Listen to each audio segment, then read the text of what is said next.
What is the Resistant Front? Why has US designated it as a terrorist organization and how it has become a diplomatic win for India? US's own Secretary of State Department has come with a statement wherein we have the Resistant Front, which is labeled now as a foreign terrorist organization. It has also been acclaimed as a SDGT, and this is a diplomatic win for India because this is the organization, the Resistant Front TRF, which is also a proxy of Lashkar-e-Taiba, which had claimed responsibility for the Pahalgam terror attack, which took 26 lives. And it was the biggest terrorist attacks since the Mumbai attacks in 2008.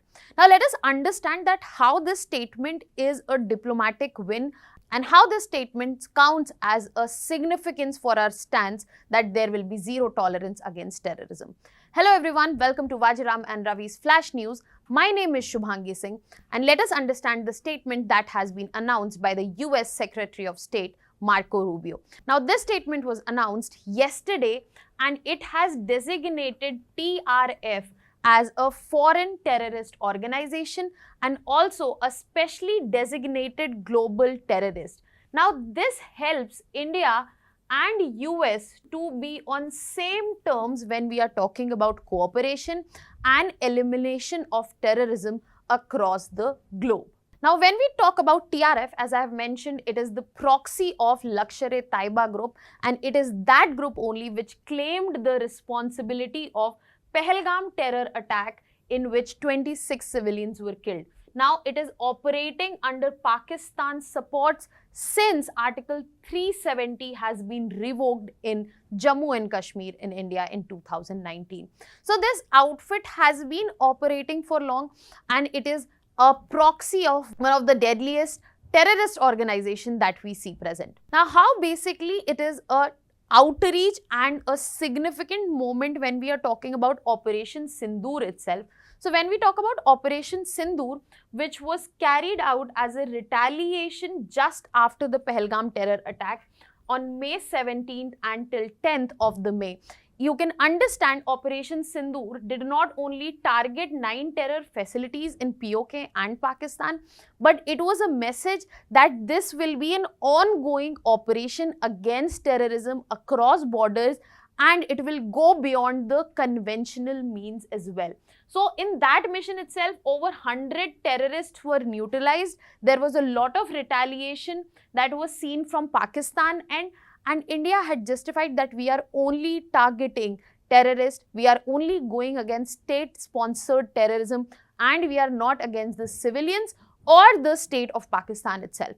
And that led to an escalation between India and Pakistan, where later a ceasefire was brokered. Now in this very operation, the reason I am highlighting is the fact that it is not just this timeline in which we got to see this particular operation, it is a continuum and it has rather become a policy which we will be following against terrorism. Now moving ahead, when we are talking about Operation Sindoor, after that a diplomatic outreach was also brought in so as to make this message against Pakistan's state-sponsored terrorism strong and firm, and to put India in the right light that whatever actions that we did or we took were in the right reasons, were for the right causes itself. So when we are talking about this global outreach program that was undertaken, there were 7 Indian delegations which went ahead and visited 33 countries. It focused on highlighting that what is Pakistan's terror infrastructure. It also focused on TRF's role in the Pahalgam terror attack, and it also talked about India's precision strikes, and it was not a civilian target. So it was basically setting up the agenda that at the global level, in terms of clarity, it is clear that Pakistan has long been supporting such terror outfits and India did whatever in the right capacity and for the right causes itself. However, there were certain roadblocks that we feel, and the delegation that went out with the global message and the understanding of coming together. For example, Pakistan, which is a UNSC member, and at present China, they went ahead and blocked TRF mentions, and India has been pushing for global recognition of TRF as a terror outfit. And in this scenario, when US has went ahead and given the fact that TRF is a foreign terrorist organization, there is clear labeling, clear designation, and TRF's association with Pakistan will also be highlighted. So at a global level, that is why at a global level, it seems like a win for us. Now, when we are talking about a diplomatic win itself, we have to understand that why exactly this is a big win. So we have to understand the legal and financial aspects from US laws, and because it will directly criminalize any sort of support that is given to the resistant front. It will freeze TRF assets which are present in US jurisdiction, and it will penalize any entity which is aiding the group.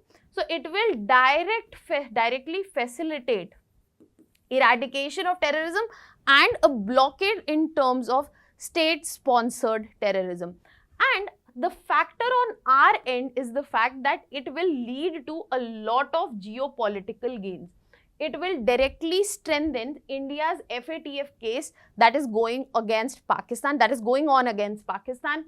It will reinforce India's argument that at this point of time, the banned groups like Lashkar-e-Taiba are operating under new names such as TRF, and it is a direct boost to Indo-US counter-terrorism partnership. This has been applauded by our Minister of External Affairs, S. Jaishankar, as well, where he has said that we have zero tolerance for terrorism, and this US support is highly appreciated. Ministry of External Affairs has gone ahead and highlighted that Indo-US anti-terror cooperation reflects the depth. This statement, this change, this labeling reflects the depth of it.